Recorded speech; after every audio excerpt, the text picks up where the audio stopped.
Hi, this is Dina for Splitcoaststampers. In this tutorial, I'll show you how to create a burst-through effect on your cards where it looks like your focal image is breaking right through another layer. I've started by cutting the pieces that I need for my card, and I'm just going to lay them out the way I want them and then place my stamp onto the layout to determine just where I want it to pop through. Once I decide that placement, I can set the other layers aside, and I'm just going to work with the focal layer right now. It's great to work with a clear stamp or an unmounted stamp because you can actually use them just like a template to determine your outline. They've got kind of a built-in border around them that works just perfectly for this step. I'm using a pen to trace the outline of this stamp. You could use a pencil, but because of the busy pattern on this paper, I wanted you to be able to see what I was doing. And actually that border will get covered up eventually anyway.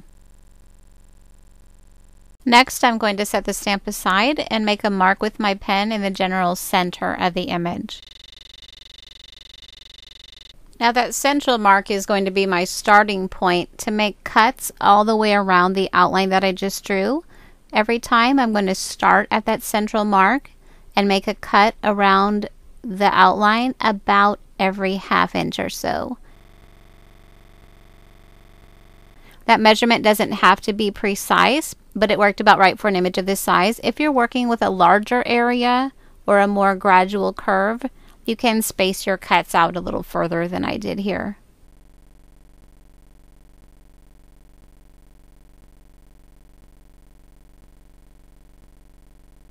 Once all the cuts are made, make sure that all the points are separated in the center, and then you'll begin tearing the point off each of those little wedges all the way around.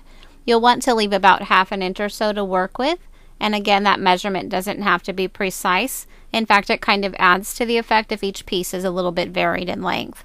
Again, if you're working with a larger image, you might want to leave your pieces a little bit longer. Just kind of gauge by what you're working with, what you think will work best for you.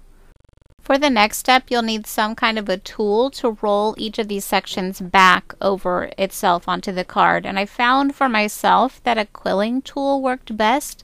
The end has a tight little slot in it that's just wide enough for a piece of paper, and it can grab hold of the edge and roll each piece into a tight little curl.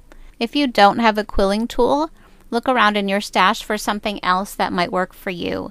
It could be maybe the end of a stylus or a small paintbrush, or a skewer, something that's long and narrow that you can wrap that paper around and get it into a really tight curl. This step takes the longest and it can be a little tedious. You can see as I'm going around here that I did have a little trouble with the quilling tool just because of the thickness of the paper.